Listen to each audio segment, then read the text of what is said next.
It's Sunday. It's the Hour of Empower, LinkedIn Live. The word of the day is happiness. I am so privileged and honored again to have Sarah Dawkins with us.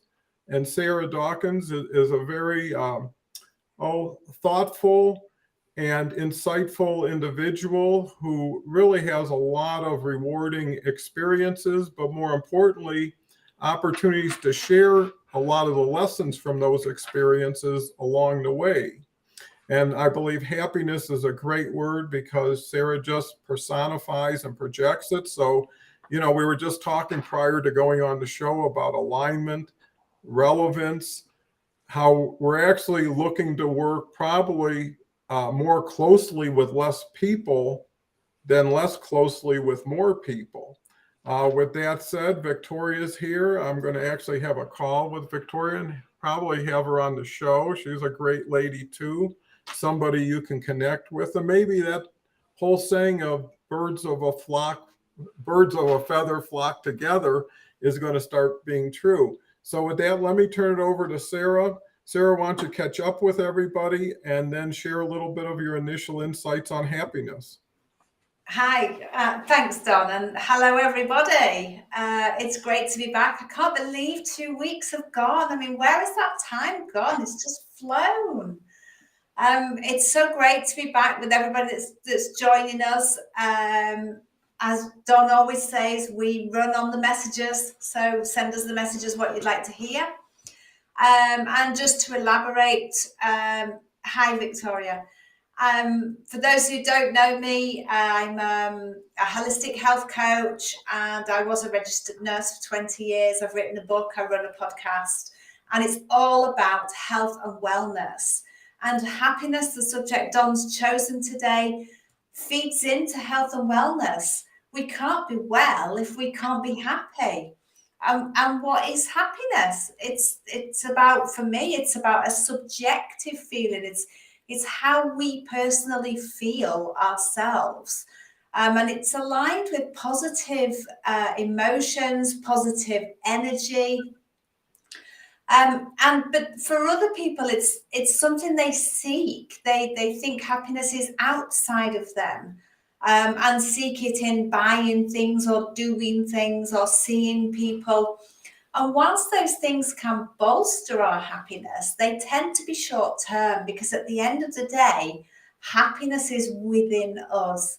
We make it, it's who we are, it's an emotion we feel about ourselves, irrespective of whatever's going on around us and in the world. We are our own happy, our own source of happy. And for those people who've struggled to find that happiness within themselves, what is it that makes you look outside of yourselves for that happiness? What is it that's stopping you from going within? And for a lot of people, and myself included in my younger years, it was a traumatic event. And we seek to close those doors on that and seek happiness outside. So it's about understanding where our happiness is, and if it is external to us, why we're seeking it in the outside world, and what's stopping us from finding it within ourselves. So that's a very brief overview of happiness. But shall we say hello? Lots of people have joined while I've been speaking for those. For sure. Let me say hello to everybody. Let me share all the wonderful people and their profile pictures. Victoria's here. Thank you so much, Victoria. I know you know Sarah, obviously. Shanir's here. Good day. Great to see you. Here's a new name that I haven't seen lately, Kishore. Very happy and pleased to have you. Shanir, good day. And Ashif is here. Ashif's just a wonderful gentleman from Toronto. Great to see Ashif. Always brings some great insights and quotes. And moving the conversation to happiness, it takes work. It's something you need to earn and achieve. But happiness is a state of mind. And I think a lot of it has to do with satisfaction with yourself, that now you've checked enough boxes, you're feeling happy. Something transpired in your life to create an opportunity where you can actually say, I'm in a good place. You know, you could look at joy, you could look at bliss as being related to happiness. But when the moment and the circumstances overwhelm you with goodness for yourself, with yourself, that's a place you want to spend more time. That's a place you want to savor. You don't want to just click a button, say, I got it, and now I'm going to go for more. You know, in some ways, you have to figure out what got you there. So maybe tomorrow you can get there a little faster, or you could realize what you added, no different than a recipe or a formula. You keep playing with what's going to make me happy today. And what can I do to help that process? Not do I buy a lottery ticket and wait to be a winner, but what does a winner start a day like? How does a winner get to happiness? And I think once you get that formula, that should prioritize your time and your thought. Because when you don't have time and thought, you usually have things. So with that said, I know Dr. Joanne's here and we'll be here in about 10 days on the show. Great lady. Everybody should reach out, get to know her. Shanir says happiness is not tied to an event or a season. It could be as simple as a flower. Just gazing at a flower or a star or anything that's in front of you, around you. And you could even make friends with happiness, right? Combine with others to get happy. Maybe you're only going to get half happy by yourself. Maybe that second person will make you feel a lot better. I haven't been here much this week. Grateful to be here, learn and support you both. I think, I think Paul brings out a great point. Pick and choose. You know, add it up, change it around. If you like what you got, stick with it. But always know tomorrow, everything has to earn your time and attention based on how it made you feel the last time you did it. One can allow, embrace, and make happiness for sure. Maria's here. Maria has a lot of great insights and thoughts. So yeah, catching up, Sarah, we've got a wonderful audience to lift us off. What's your new thoughts on happiness? So to expand on what you said, Don, about satisfaction and joy, I think fulfillment as well. Are you doing something? Are you using your life to, what was I going to say? Are you doing things that light you up? Is your life here for a purpose? And what is that purpose?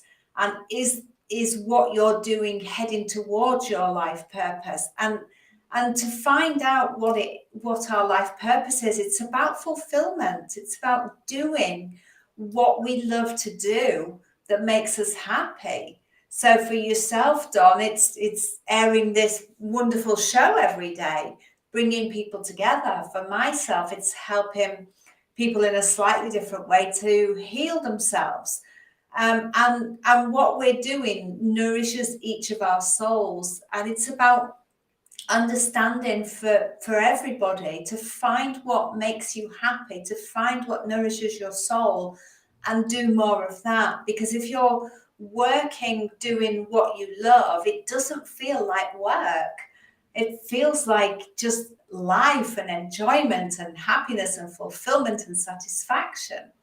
So there's so much that we can do for ourselves, but for others as well, to bring others in and help them to feel happier about themselves by helping them to understand where their happiness is and how they can enrich their lives to bring about more happiness. Because like you say, you can stare at a flower. I mean, nature is so beautiful. And just being with that flower in nature and surrounded by the noise and the smells. I mean, for me, that is just beautiful. But not everybody likes that. So it's about finding what you love doing and do more of that. Enjoy those moments when you're feeling that real nourishment of your soul, that happiness, that satisfaction, that joy, that fulfillment. But also we can practice gratitude to enhance that feeling of happiness. You know, what a beautiful flower that's blooming in front of me. How wonderful it is to be able to see that. But also, I mean, we do have negative thoughts. So it's about accepting that thought that we've got is negative, but then reframing it is there a lesson or a blessing in around that thought? Can we reframe it and change the focus, change the perspective of what we're thinking to help bring that happiness back from inside of us, to help bring it out into the world?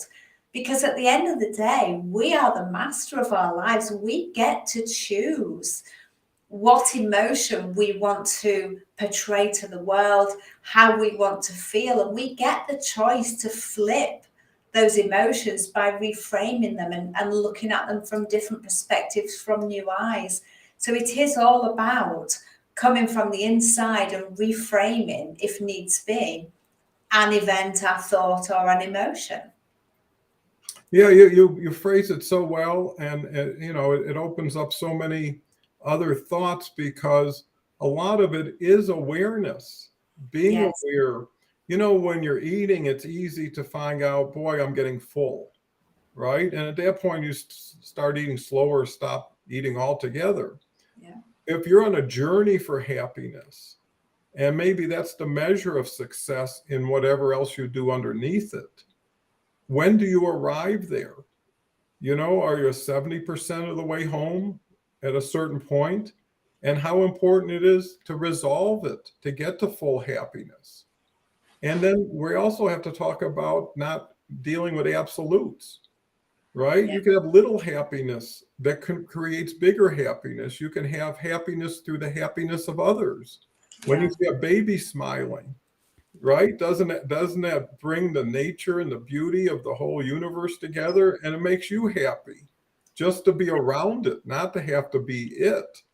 And when you don't have to be it, you have more opportunities for it through others, with others. Music can make you happy, right? Yes. Theater can make you happy. Anything can make you happy. Which happiness do you want at what time? With who? And wouldn't it be cool if every hour in your plan for the day was a happiness element? Yes. I'm going to meet with this person. I hope to be happy in this way, and you frame everything in a happy circle. You have nothing but something extra to gain, and say, boy, I got happy. I was listening to an audio the other day about Jim Rohn, and he said, every time I go towards something, I'm looking for the miracle in it. And if you say to yourself, what miracle will I find in this? You'll end up with more miracles than any other way. So with that said, we've got Lillian from Romania. What a wonderful lady. She spent her whole life in preschool and helping kids. Has about 70,000 connections, so well connected. Thank you, Lillian, for tuning in from Romania. Dennis is here, all about happy wife, happy life, less strife. Whatever formula you can believe in and act on is a good formula, because tomorrow, like Sarah says, change it. You don't eat everything the same way, the same day. Maria says happiness comes from what we do, and add fulfillment comes from why we do it. And the why is so important. People work too hard for too little, when they could have gotten so much more for so much less if they would have just spent time being grateful, acknowledging things in their life that they run through or take for granted. Don't have to lose something to know how valuable it is. Millen says hi. Great. Paul's here with Ken Dunner, who's always into savoring. Ice is here. Good morning. Thank you so much. Zen is here, had a good call, and he's going to actually come on next week, I believe. Wonderful aspect of self-love, rising up from the self-love we've been taught in diminishing and self-depreciating programming, taking that happiness into the world of work. Happy people get more done with less supervision, and will outperform. So, right, it's not only the happy thing, but it's the right thing, and it's the best thing you can do. Sarah, I'm curious on your thoughts between the difference between happiness and joy. Many people see joy as a state of being versus happiness being temporary. What's your thoughts, Sarah? I think if we were to actually define the difference between joy and happiness, we talk about happiness more often, more frequently than we talk about joy. But for me, I think joy it's an inner feeling. And I think happiness is more of an outward expression. So we show our happiness with laughter, and we express it towards others.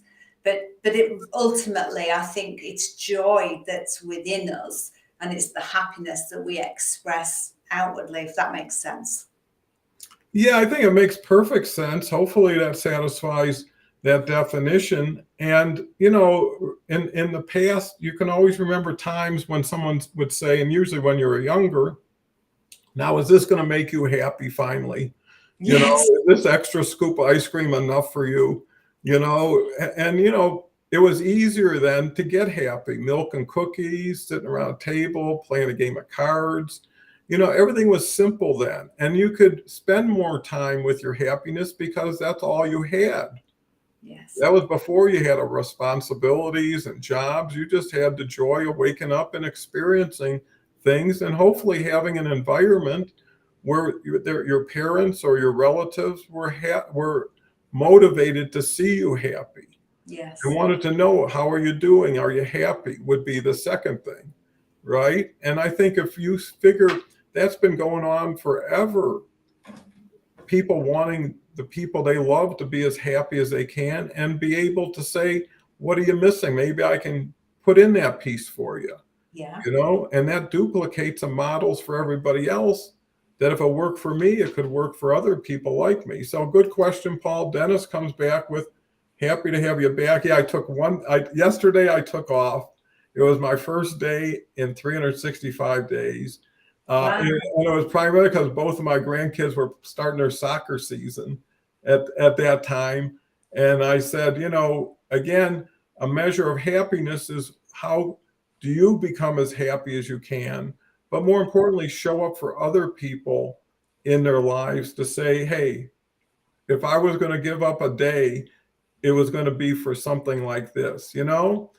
And I think that's important. That work is only as valuable as how it supports your happiness outside of work, you know, because work will change, companies will change, situations will change, but the people you need the most, care about the most, should never change in your life. They should always be at the top. And I think that's a good lesson to be happy is, you know, there's a saying, a lot of people are walking up the right ladder against the wrong wall. Yeah. You know, and I think it's important to figure out what are you working so hard to achieve. And we talked about their prior show. What is your primary interest? And I think that's important to get to better happiness. Dr. Joanne White says happiness comes from within.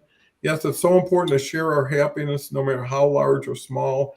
Even with a smile, a hug can make a difference to another. A hug can melt somebody. Yes. You know, it could take a whole block of ice and make them feel warm again, make them feel connected again.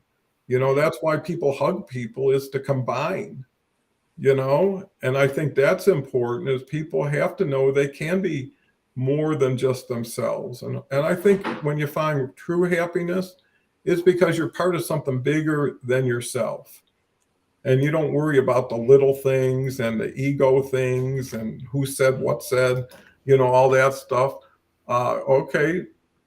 Yeah, a lot of wordsmiths here. Ashief says gratitude touches the heart and nourishes the soul. Sarah Dawkins. So we have a Sarah Dawkins supporter in the audience, many, I believe. M says, spreading a happy bird to fly in all hearts who are reading this comment. You know, why not get deep and rich? You know, why settle for superficial or a glance here and it's gone and now you're back into whatever it is? Wouldn't it be great if one day you just tripped a switch and you couldn't be anything but happy?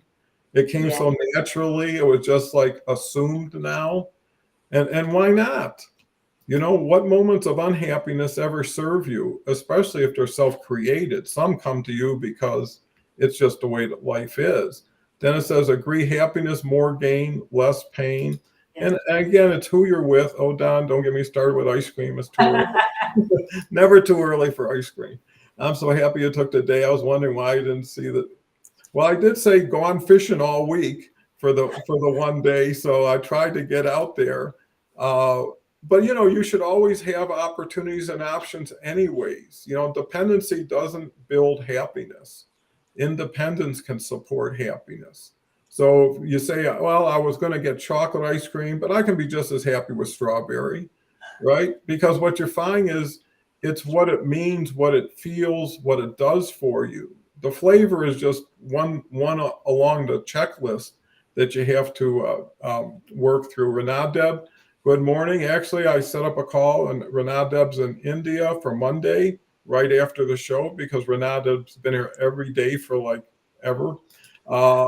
And that's cool. So true, John. Working areas that you love and not working just for money. If you get into minimalism, you'll find out you don't need to work in the same way for the things that weren't serving you, right? You'll get more time. You get to do things that aren't the most profitable, but the most rewarding. Because it's not how much you make, it's who you become. That's the important. Money comes, money goes, and after a while, money's money. It's just a number. Wonderful to join the discussions today. So glad to have you. Zen comes back with, how can we identify the feelings, senses, and thoughts that lead to the embodiment of happiness? Set a lower bar too. Don't have to get everything to have something. What's your thoughts, Sarah? Yes, can I come back to you taking the day off, Don? That in itself is an act of self-care and self-love, and I think that was mentioned earlier. And we need to do that for ourselves, for our own health, for our own happiness, because we're here, most of us are here to serve others, and in doing so, it can be at the detriment of our own health and happiness. So by identifying that and taking that time out, as well as you supporting your own family or doing other things that nourish your soul, it's so important.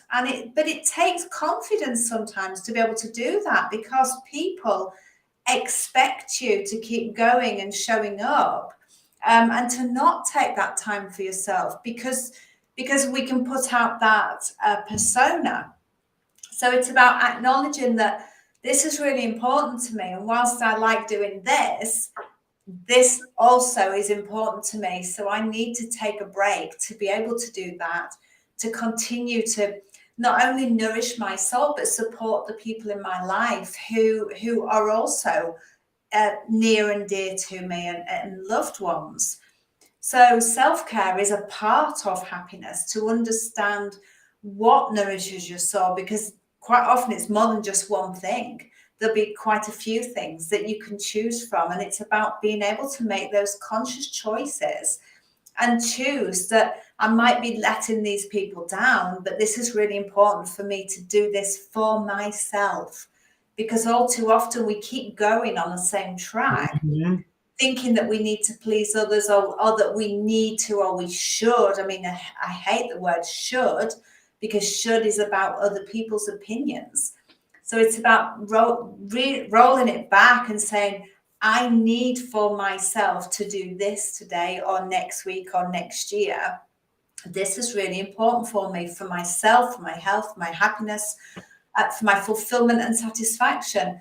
And that's absolutely okay to do that, to cancel plans if it means that you will benefit from it in your own life, and let go of the need to should, as other people opinions, do something to nourish your soul further, and do more of that, if that makes sense.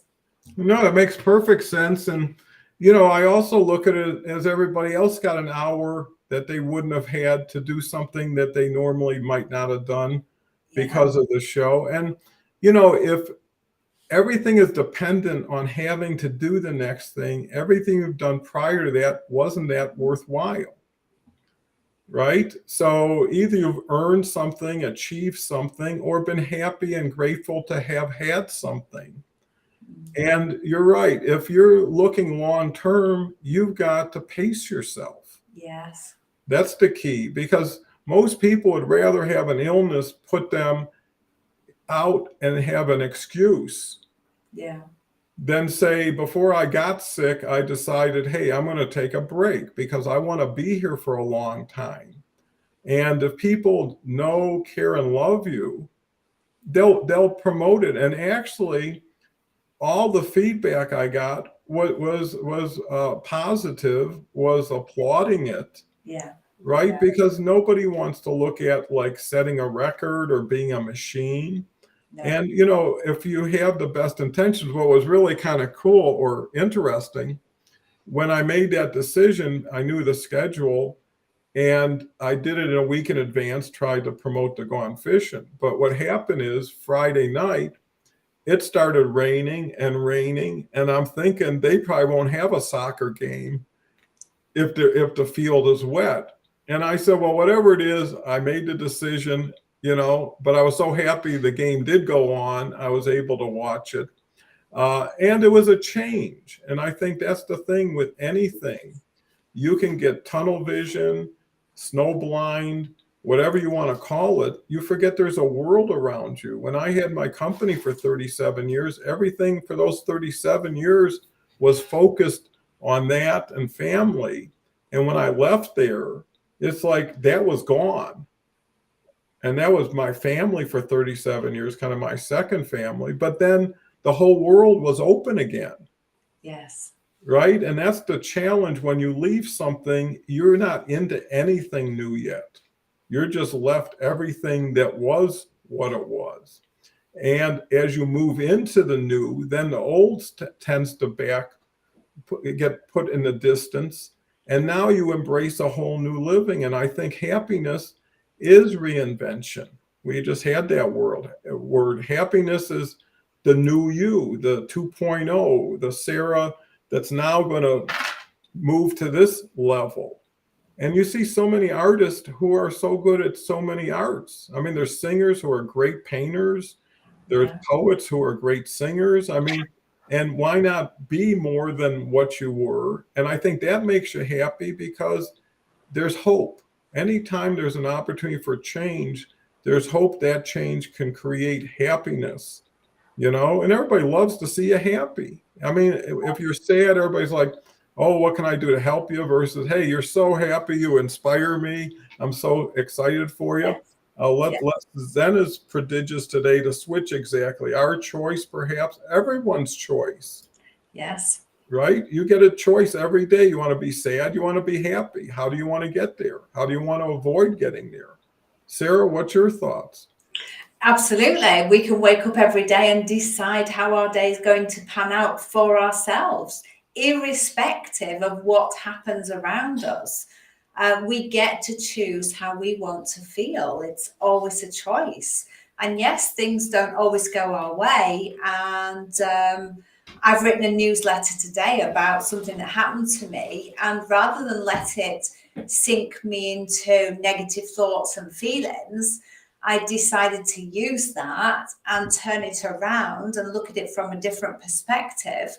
And actually, it's benefited me because I've looked at it and thought, well, there's things I can do to change the way things were going. And actually, it's been a blessing rather than the negative thought that I first, my first thoughts around it. Why did it happen? Oh gosh, how am I going to get out of this now? But actually, I've totally turned it around, looked at it through different eyes, and used it as a experience to help me to move forwards, to see different things in different arenas. So it's about perspective and looking through new eyes, because it's so easy to get dragged down with life and the negativity that's happening around us. But we can take a step out of that and say, well, I'm not going to let that dictate how I'm going to feel in my life. I choose to be happy because that's the kind of person I am, and I will see lessons and blessings in everything. But I will use them as stepping stones to make improvements in myself, my life, my family's life, the things I do, And people say to me in the village when I go down, oh, you know, we know you as the lady, I don't know your name, but we know you as the lady that smiles a lot, or you're always so happy. And well, because I choose to be.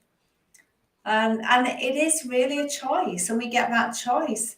But it's about finding enjoyment in your moments as well, because there's always something to be positive, to express gratitude about. I mean, at the minute, our weather's changed. We had a big storm last night. The heat's gone. We've had rain. We haven't had rain in 8 weeks, so that was a blessing. And we've got a lot of wind today. And in my mind, I'm seeing that as a wind of change. And it's blowing change through metaphorically through my life. And why not? You know, we choose our own perception of what's going on in and around us. And it's up to us to define how we feel and how what's going on around us makes us feel. So we don't have to feel negative because it's raining. For me, I'm like, great, it's raining, it's watering the plants, we're so missing the rain. But I know there'll be people in the village that'll be saying, oh no, it's raining. So it's totally about the perspective that you choose to put on the things that are happening around you and how you feel. So again, you know, it always comes back to practice gratitude, because there's always something to be grateful for in whatever it is that's happening, whether it feels like a negative or it feels like a positive. There's either a lesson or a blessing in it. And quite often there's both, because the lesson, when you look at it through new eyes, can bring about a blessing as you change the way you do something. So it can open doors. Yeah, I love that. Lessons and blessings. And I, you know, when you really get a little richer with it, it's about better alternatives. I know walking today in the park, and I do that every morning, I look at something, I say, that's much better than what I was thinking about, right? I see a bird, or I see something, nature, you know, dogs walking around with people, different people wearing different things, colors, noises. You know, it's like if you get so deep into a thought, everything gets blotted out. And that's everything that's around you, everything that nourishes you, that can support you. Yeah. And a lot of times people really have to come down to what's the worst that can happen. You know, when things seem a little challenging, ask yourself that question. And usually it's an amount of time or money or thought, but everything you play through. You know, and the other thing is being ready, I think, to the points that Sarah is making. You see a golfer going up to a shot, and at the last second, they back off, right? Because they're just not ready. They don't feel comfortable. There's days when I wake up and I say, I don't feel 100% right now. How do I walk this off? How do I change this? Because it's like a cloudy atmosphere. It's like, hey, how do I get rid of this to see the sunshine? And once you know that, it's a practice. Sometimes it's a meditation. Sometimes it's whatever it takes. And you say, well, that's better. I'm not 100%, but I'm adequate at this point. And I think that's fun because it shows you are the master of your happiness. You can change things. You know, sometimes people should eat. Like Sarah says, self-care, and you say, I'm too busy. I'll work through lunch. By 3 o'clock, it's starting to show up. Yes. Right? And you could have taken a 10, 15-minute break, nourished yourself, whether it's food, thought, people, got back into it a lot stronger, you know? So let's go back to some of these. I believe we could go to, Ashif says, be mindful of self-talk. It's a conversation with the universe. Think and talk happy. So right. You know, Ashif gets it. There's a lot of people that get it because they know, you know, I'd wake up one day and I'd feel like $1 million. The next day I feel like a doormat. And I'd ask myself, how did the world change so quickly on me? Right? And it had nothing to do with the world. It had to do with my attitude Yeah. with what was making my attitude what it was? And are you going to allow someone to be a dream stealer to make you feel bad for a day? And that's really a lot to do with association and disassociation. It's like I was in a great mood before I ran into Jim. And Yes. then Jim told me all this stuff that I had no reason or need to know and left me with like yesterday's laundry, and the answer is I'm not going to do this with Jim again. That's just, I didn't know any better this time, or I came unprepared. Now I know what I'm dealing with. I don't want that, and in a way you create the play that you star in every day. You get to choose your wardrobe, your lines, your co-stars, everything about it. Choose and keep choosing until you get it right, and know that it's going to be them or it's that's going to have to justify their time with you. And I think that's the difference between being proactive and reactive. ICE says happiness should be a purpose of life. If you find it anywhere or doing something, it's up to the individual. It doesn't matter, as happiness is a key, even if we achieve through small things. Just being alive, just waking up every morning. Nobody owes anybody anything. You can't take today and save it for another day. The clock is always ticking. The result is always known. What do you do between now and then? And ask yourself, why did I waste my day? Or why didn't I invest better in my day? There's so many people that focus so much on money and spend all their time worrying about it, and they run out of money before they run out of time before they run out of the money.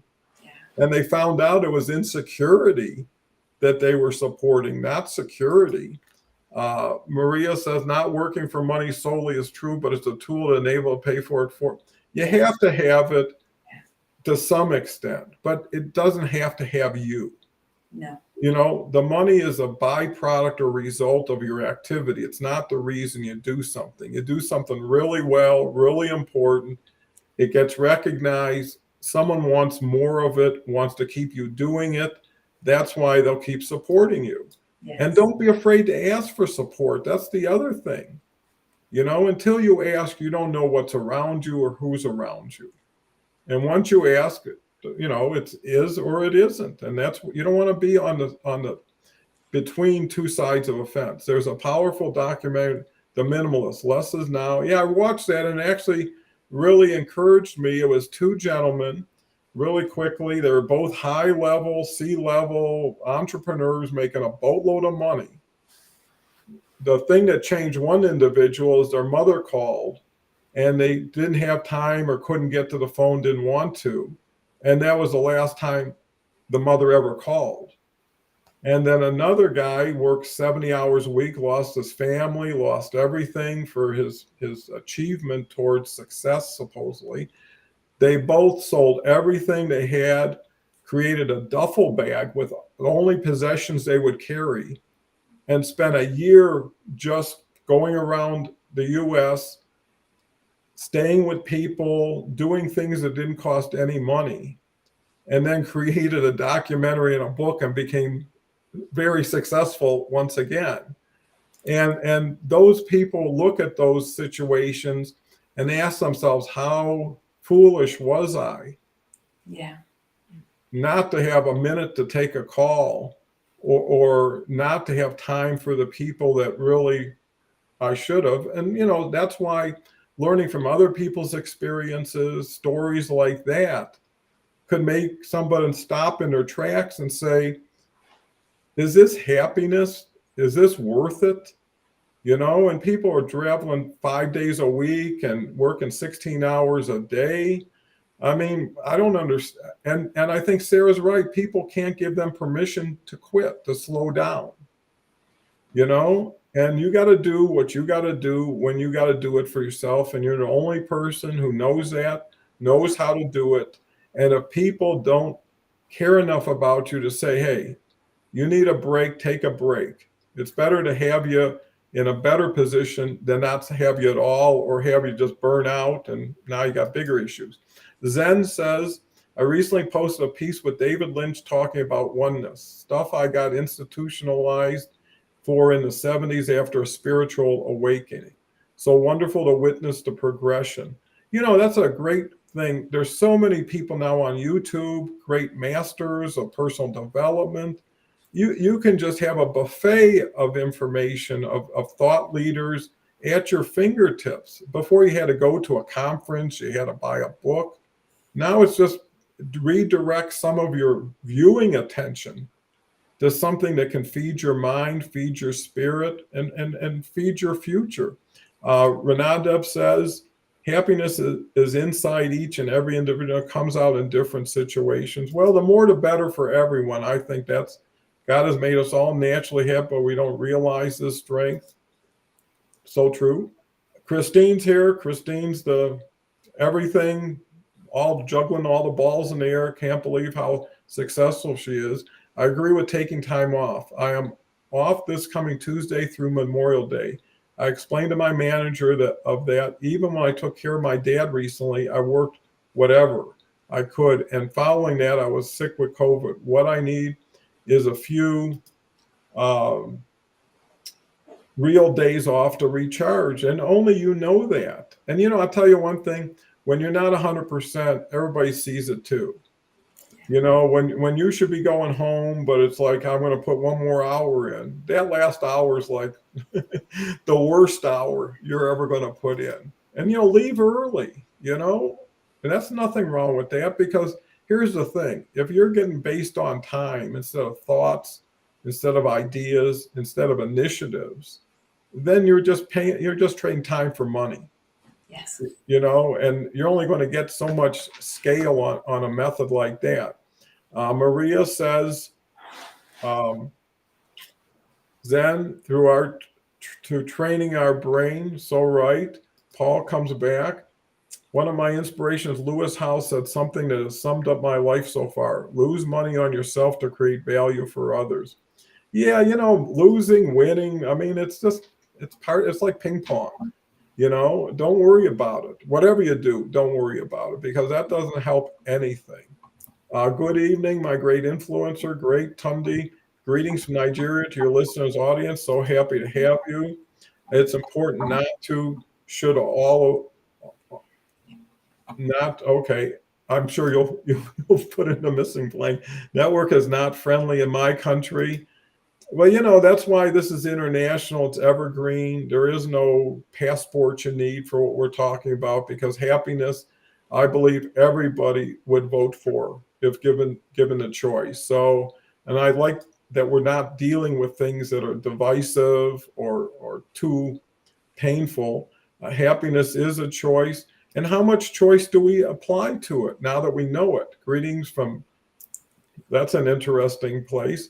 Thank you for spreading happiness in LinkedIn, for sure. You know, and it circulates. No one's a giver. Everybody's a receiver. Maria, I believe she's in Spain. Well, I know that Sarah's in Spain. Okay, I think we covered that. Christine says, I just want Sarah to know that she looks healthy and radiant today. I even mentioned that when I first said hello. What amazing what 2 weeks can do of happiness. Donald, thanks for being a good stewardship. You bet. Anthony's here. Happiness is derived from living a life of intention, having a mission and purpose, finding your finding your tribe. It's a lot to be found. I see a comment from Maria on my note, though I cannot find it in the thread in relationship to the brain and thinking. We cannot think our way through a system built on vibration. We must feel our way through it. It's a sensory. So right, Maria isn't in Spain. Don't worry, be happy. That was a great song a while ago. So Sarah, we're really getting boosted by this wave of enthusiastic commenting. Yes, yes. Can I come back to that mention of that film about minimalism, Don? Because as you and I both know, when you reduce your bills, your financial outlays, by whether that's by giving things up or downsizing your house, selling off lots of possessions, reducing your debt or paying off your debt, and needing very little to live on and live a very simple life, You don't need the income that you used to need to pay off the debt and the mortgage and to do all the things you love to do. You can find other ways around it. So I know you're very into minimalistic, Dawn. I am too. And we just live a very simple life. And it's about, we've got more time for ourselves to do things that make us happy rather than slaving away 40, 50, 60 or more hours in the week to pay for things. For what? To buy a bigger house, to get more clothes, to have more stuff. For who? For us? For other people? Are we worried about people's perceptions about us? If we can let go of all that and let go of all of our debt, or as much of it as we can, we don't need to work all those hours, because we don't need all that money to fund a life that we used to have when we live in a simple life. And, even if you've only got a balcony or a tiny outside space, you can grow some vegetables in pots or in grow bags. You can cut back on electricity and water by recycling, collecting rainwater. You can buy clothes from the charity shops and furniture and other things from the charity shops and just live that really simple life, doing more things that nourish your soul. And those things don't have to be bought and paid for. They can be walking in nature, walking at the seaside, swimming in the sea, going to friends' houses, a chat with a friend on the phone. Things don't have to cost money. And I think we've become quite consumeristic up until a couple of years ago. But I think more and more people now are pulling that back and selling up and downsizing or moving to the country and living a more simple life. And I think that boosts our happiness, because we start to think, what do I really value in life? Do I value all these diamonds and flash cars and things that I need that money for, and therefore I've got to work silly hours to do that? Or do I value doing what I want to do when I want to do it, but doing some work where necessary, but doing the work that I want to do, the work that nourishes my soul, that for me helps other people to help themselves.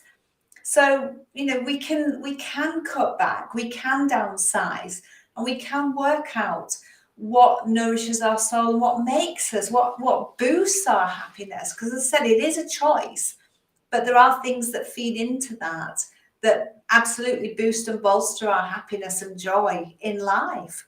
So it's about understanding what your priority is, and how you can work towards that. Yeah, that's beautiful. And it reminds me of, why are you doing what you're doing? And a lot of times it was for someone else. Yes. Your parents wanted you to be a doctor, or everybody in your family was a doctor. And that always was your direction. And then you become a doctor and you find out you're not happy. It was, you wanted to be a poet, but then you have the guilt. Well, if I quit, do I disappoint someone? Again, you're putting your life on hold and your happiness to make other people happy, who, if they love you and they knew how unhappy you were trying to live up to their standards or expectations. That's why, there is something to giving up and feeling free. Yes. There's a point where you say, if this is all there is and this is what it is, and I've done the best I can, it's not going to work, and I'm out of here. And that's when everything starts to change, because now you have 100% of you again.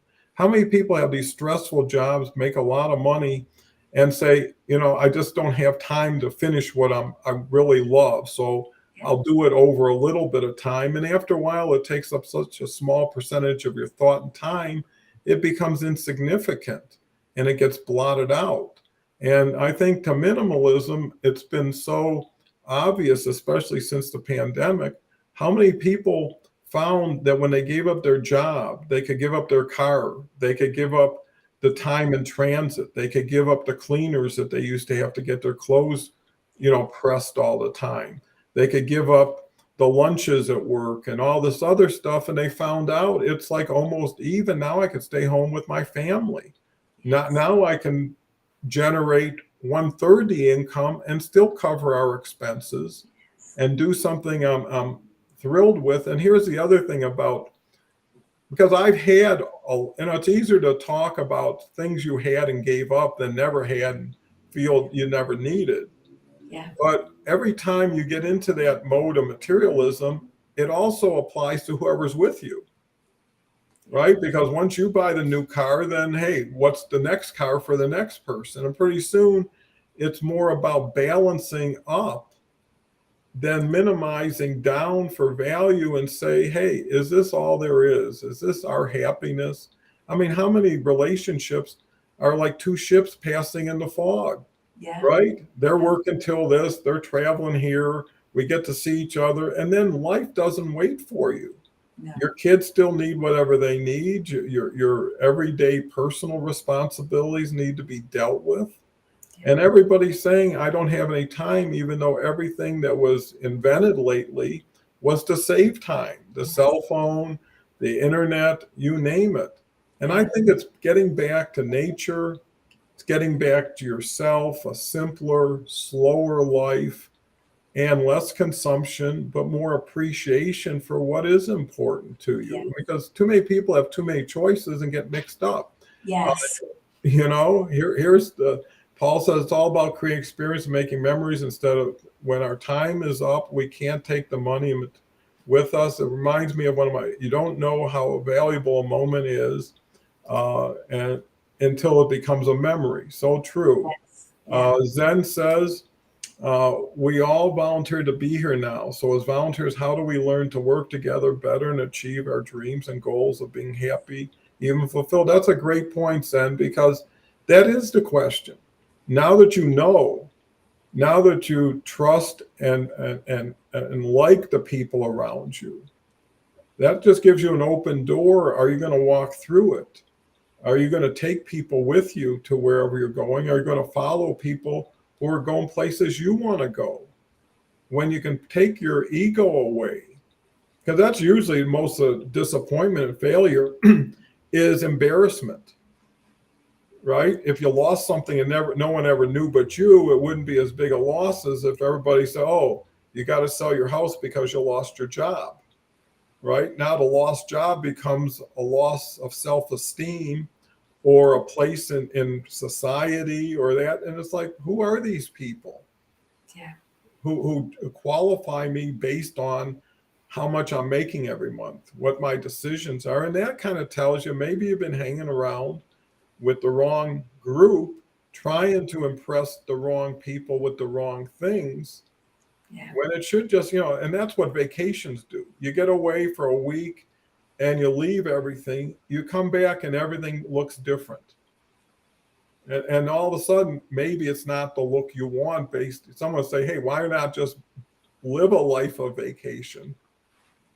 Simply, right? Because it's not ownership, it's possession where the value is. It's who has it can use it, not who has the deed to it, who never uses it. And I think that's important. Maria says, Sarah, we could value the little things and see the beauty in all, but must also be comfortable with making money and saying making money is a good thing. I think it's a great thing, and one shouldn't have to be independent. The difference is one shouldn't have to sacrifice happiness for the money. Yes. And there's a lot of people I know who have made so much money, they know they'll never spend it. And the only reason they keep making money is because they help other people. When I used to ask somebody, would you like to do this? And they say, well, I don't need any more money. I said, do you know anybody else does? Then why don't you make it and give it to them? Right? And I had a friend who made a lot of money. And actually, as a world international consultant, he was making $500,000 a year in consulting. And he decided that, he'd give 6 months to volunteering and only work a half a year. And then he decided, I'll just work the whole year and give the $250,000 to the foundation, and they'll get more value than my time. Right? And it's just understanding balance again. Zen comes back with the transition from ego to we go. That's a good way of putting it, from me to we.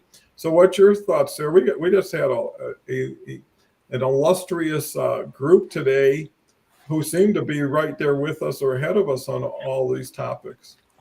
Yes, yeah. And when we bring it back to happiness, Dawn, it's about, we have to look after ourselves first and foremost. And I know for some people that sounds selfish, but we have to put ourselves first. But that said, it's not to the detriment of other people. We're not out to hurt other people. But it's a balancing act, isn't it? Because you want enough money to pay your bills, but you want enough time to enjoy your life at the same time. So it's a double-edged sword when you mentioned, for me personally, when you mentioned your friend earning all that money. Yes, it's great to give a lot to the charity, but he's given up his time to work to give that money to the charity? Did he have anything else going on in his life that he could have used that time for? Did something in his life have to suffer for him to work to give that money to charity?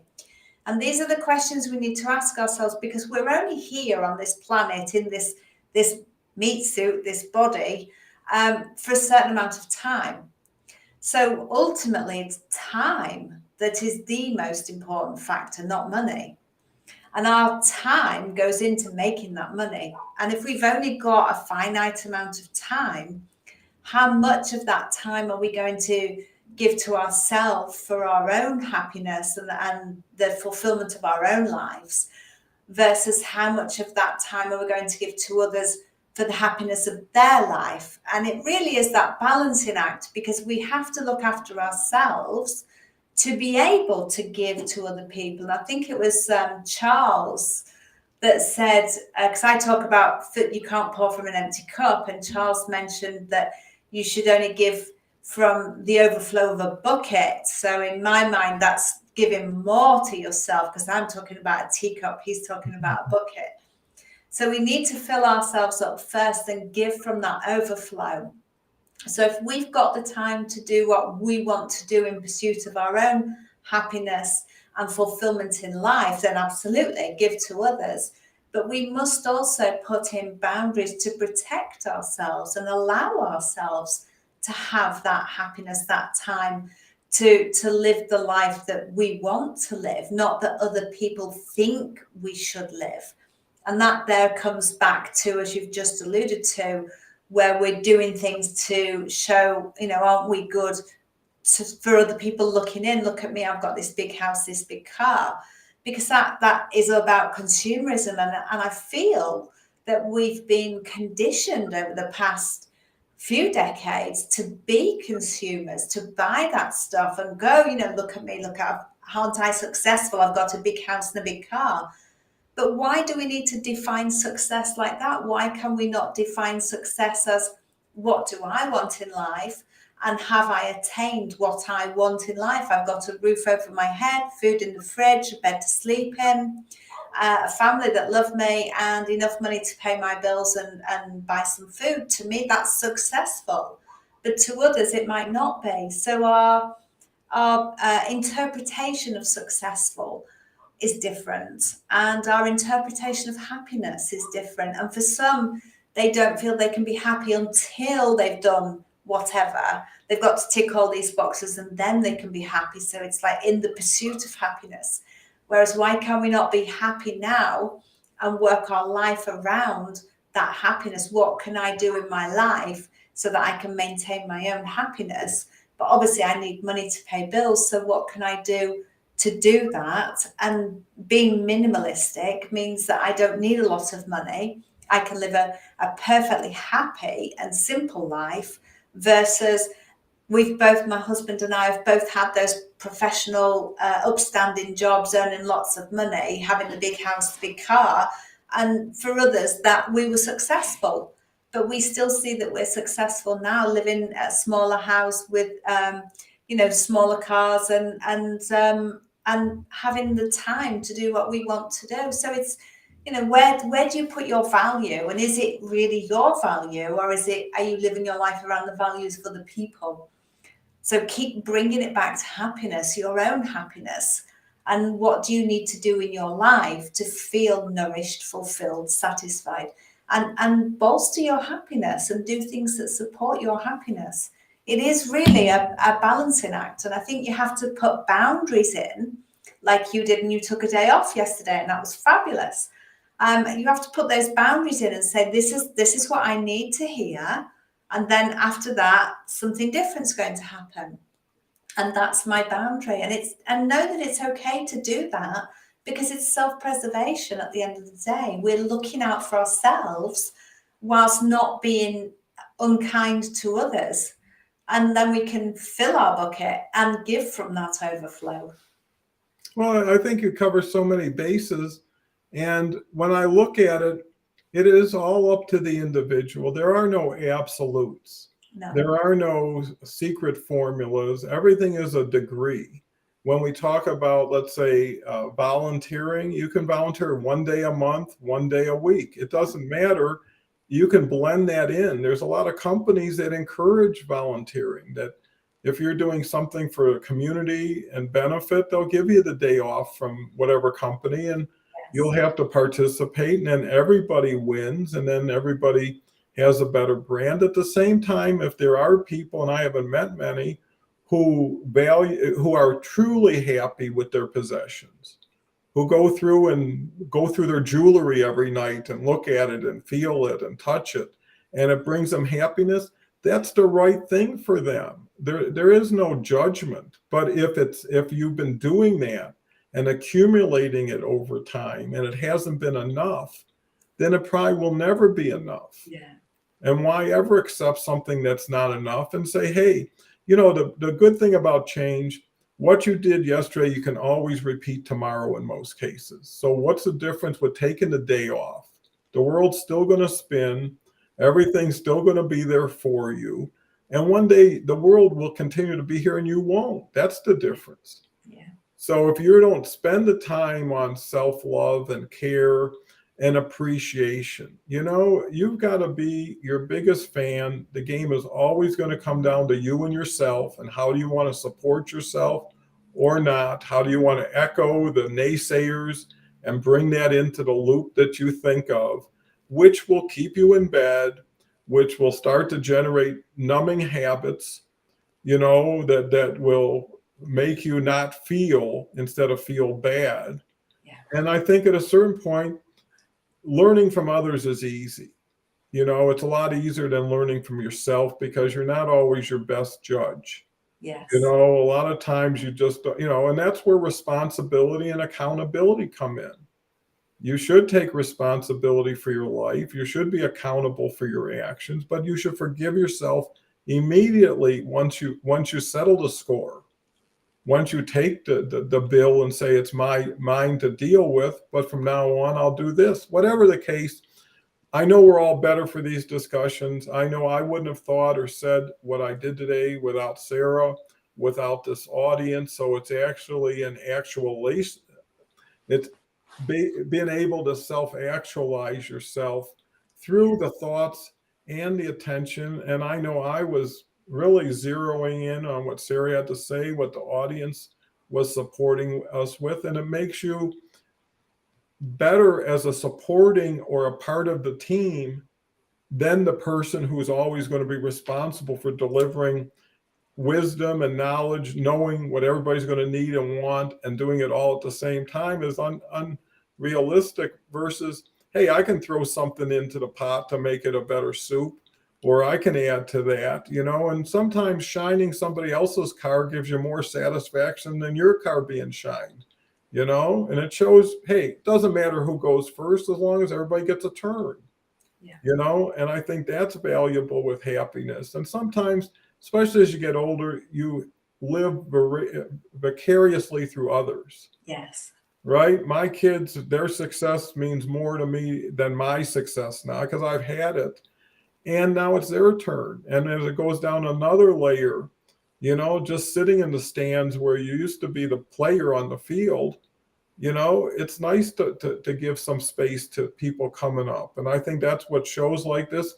And, Sarah's just incredible. And everybody should get to know Sarah better if they want to learn more from her, be more aligned with her. First place is her profile, whatever her posts are is a great, insight into her. And that's what I think the whole purpose of this is. Okay, now that we know, what are we going to do? Right? When are we going to stop talking and start acting so we can talk about what we acted on instead of what we were thinking about? It's really moving up that next level. So with that said, I try to keep top of the hour. Sundays, I'm not as particular. Maybe I had to make up for being gone yesterday by the extra 4 minutes today. But anyways, with that said, thank you, Sarah. What's your final thoughts to this beautiful audience? Happiness is a choice. Find your sense of purpose. Find what nourishes your soul. Find what makes you happy. Do more of that. Remember, your time here on this planet is finite. So practice gratitude. Do all those things that make you happy. Reframe negative thoughts and enjoy every moment. There's blessings and lessons in everything.